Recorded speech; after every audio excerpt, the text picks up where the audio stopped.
One other important capability that's built into Google Docs and Google Slides and Google Sheets, all of the major Google apps, is the ability to make a copy of a document. So if you own a document, or in many cases, even if a document has been shared with you and you have access to it, you can make a copy, but you can always make a copy of a document you own.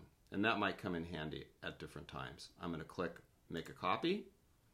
And you'll notice that it says copy of best practice doc. So the base document was called best practice doc. Now it's made a copy of best practice doc.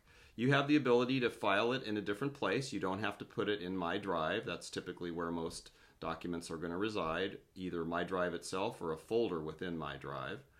I can also decide whether I want to share it with the same people. If it was shared with 2 others or 5 others, I can set that sharing the same way or not, or I can just have this be a document that only I can see.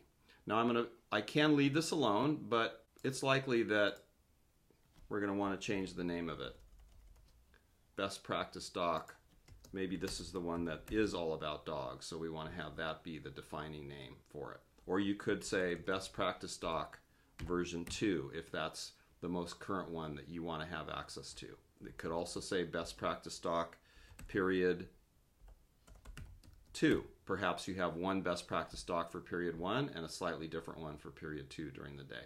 Lots of different options, but you do have the ability to rename right here. You do not have to call it copy of, in this case, best practice doc. So that's how you can copy the document. You click OK, and it's going to show you that the new one that you've just loaded up is called best practice doc period 2.